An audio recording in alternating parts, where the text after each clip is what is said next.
शिव बाबा याद है ना। सुनते हैं 7 फेब 76 के अव्यक्त बाप दादा के मधुर महावाक्य। आज की अव्यक्त मुरली में बाबा ने रियलाइजेशन कोर्स में बाप दादा ने 2 बातें कौन सी देखी। फिर बाप दादा ने चारों ही सब्जेक्ट्स की चेकिंग का सहज साधन क्या है। फिर बाबा ने कहा तीव्र पुरुषार्थी बच्चों को आगे बढ़ने के लिए किन 2 शक्तियों की आवश्यकता है। तो सुनते हैं 7 फरवरी 76 की अव्यक्त मुरली, अव्यक्त फरिश्तों की सभा। सभी आत्माओं को सुख शांति व शक्ति की अंजलि देकर सर्व को ठिकाने पर लगाने वाले शिव बाबा बोले, बाप दादा सदा हर्षित, सदा हद के आकर्षणों से परे अव्यक्त फरिश्तों को देख रहे हैं। यह फरिश्तों की सभा है। हर फरिश्ते के चारों ओर लाइट का क्राउन कितना स्पष्ट दिखाई देता है। अर्थात हर फरिश्ता लाइट हाउस और माइट हाउस कहाँ तक बना है, यह आज बाप दादा देख रहे हैं।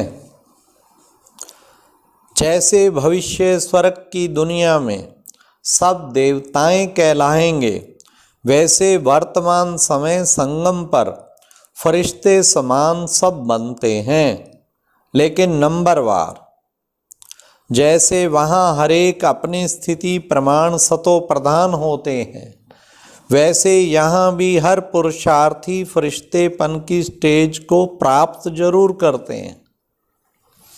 तो आज बाप दादा हरेक की रिजल्ट को देख रहे थे, क्योंकि अब अंतिम रियलाइजेशन कोर्स चल रहा है।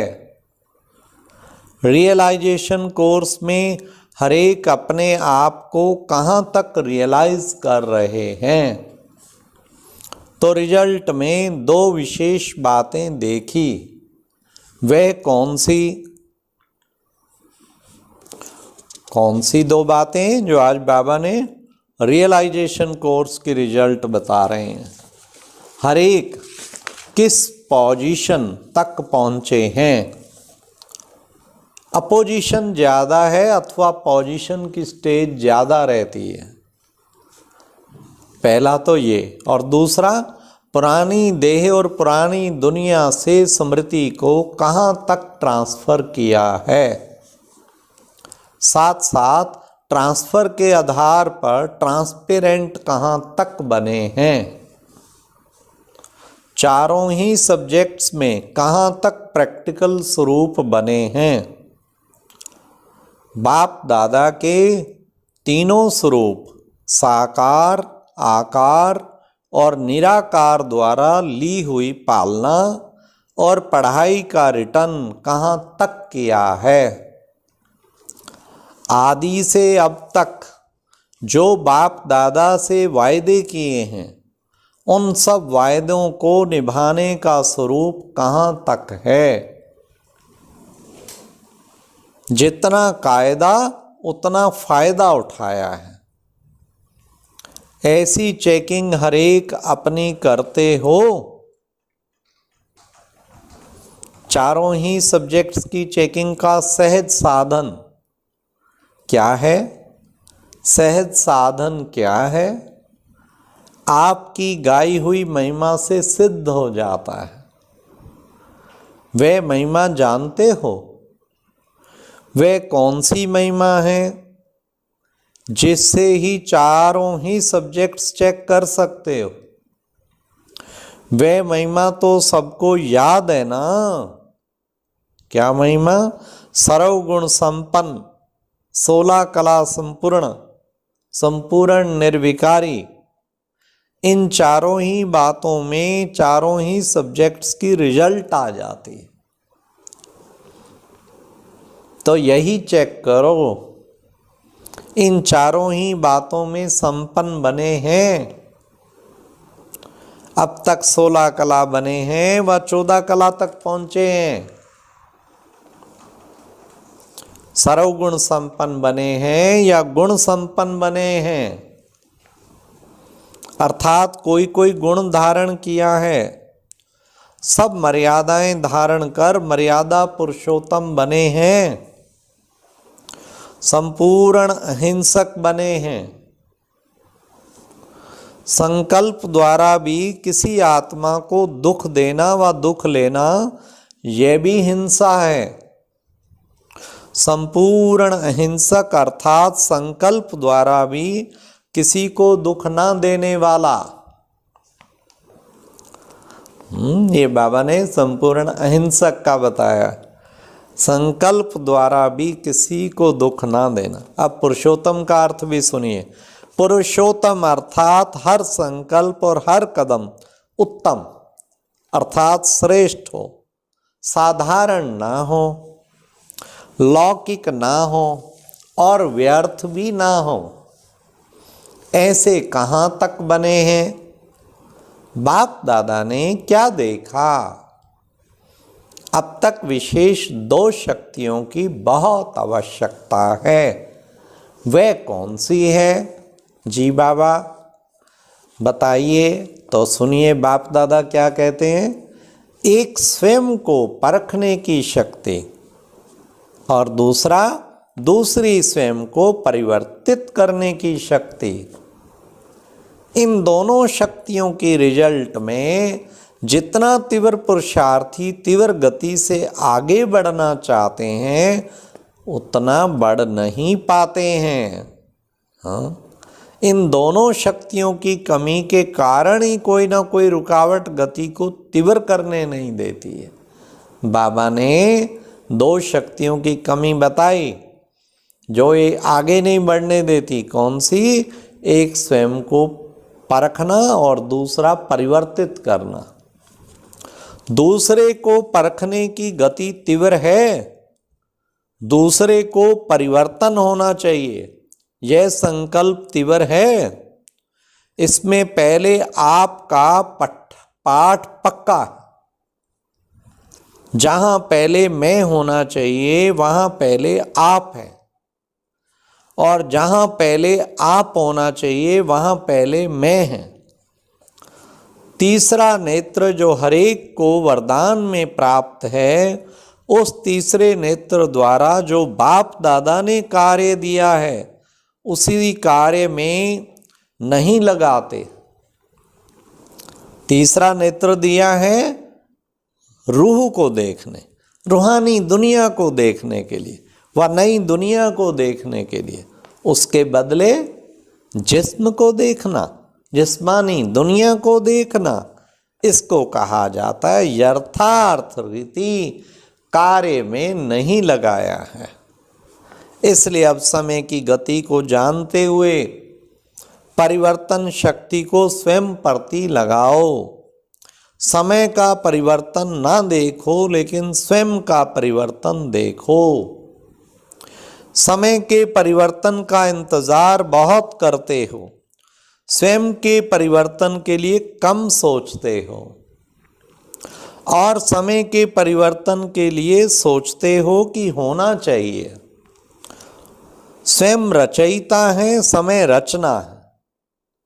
रचयिता अर्थात स्वयं के परिवर्तन से रचना अर्थात समय का परिवर्तन होना है। परिवर्तन के आधार मूर्त स्वयं आप हो। समय की समाप्ति अर्थात इस पुरानी दुनिया के परिवर्तन की घड़ी आप हो। सारे विश्व की आत्माओं की आप घड़ियों के ऊपर नजर है कि कब ये घड़ियां समाप्ति का समय दिखाती हैं। आपको मालूम है कि आपकी घड़ी में कितना बजा है? वाह वाह वाह! आप बताने वाले हो या पूछने वाले हो? इंतजार है क्या? समय दिखाने वालों को समय के प्रति हलचल तो नहीं है ना?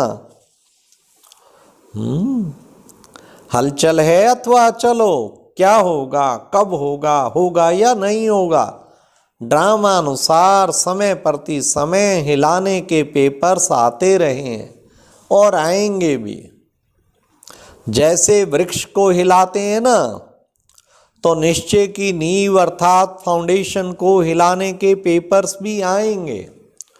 फिर पेपर देने के लिए तैयार हो अथवा कमजोर हो, पांडव सेना तैयार है या शक्तियां तैयार हैं अथवा दोनों तैयार हैं, होशियार स्टूडेंट पेपर का आवाहन करते हैं और कमजोर डरते हैं।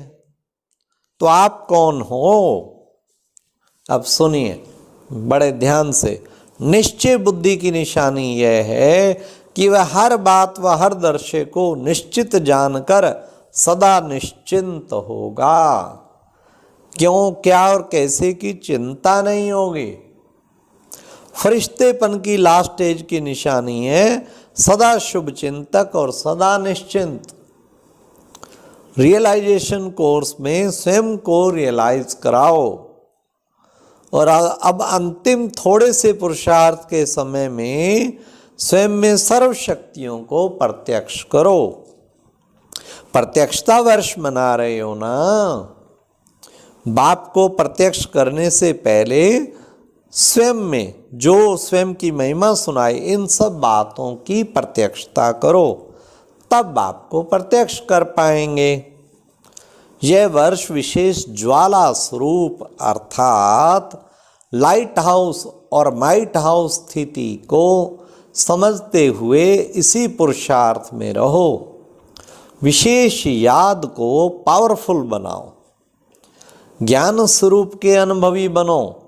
ऐसा स्वयं की उन्नति के प्रति विशेष प्रोग्राम बनाओ जिस द्वारा आप श्रेष्ठ आत्माओं की शुभ वृत्ति व कल्याण की वृत्ति और शक्तिशाली वातावरण द्वारा अनेक तड़फती हुई भटकती हुई पुकार करने वाली आत्माओं को आनंद शांति और शक्ति की अनुभूति हो। समझा अब क्या करना है? सिर्फ सुनाना नहीं है, अनुभव करना है। अनुभव कराने के लिए पहले स्वयं अनुभवी मूर्त बनो। इस वर्ष का विशेष संकल्प लो, स्वयं को परिवर्तन कर विश्व परिवर्तन करना ही है। समझा? दृढ़ संकल्प की रिजल्ट सदा सफलता ही है। अच्छा, ऐसे दृढ़ संकल्प द्वारा सृष्टि का नव निर्माण करने वाले, अपनी रूहानी वृत्ति द्वारा वायुमंडल को परिवर्तन करने वाले, हर आत्मा को सुख शांति व शांति की अंजलि देकर एवं वरदान देकर तृप्त आत्मा बनने वाले, जन्म जन्म की प्यासी आत्माओं की प्यास बुझाने वाले, सर्व को अपने ठिकाने पर लगाने वाले, सदा निश्चय बुद्धि हलचल में भी अचल रहने वाले, ज्ञान स्वरूप एवं याद स्वरूप आत्माओं को बाप दादा का याद प्यार और नमस्ते। और अब यह एक बहुत अच्छी वीडियो भी जरूर देखें।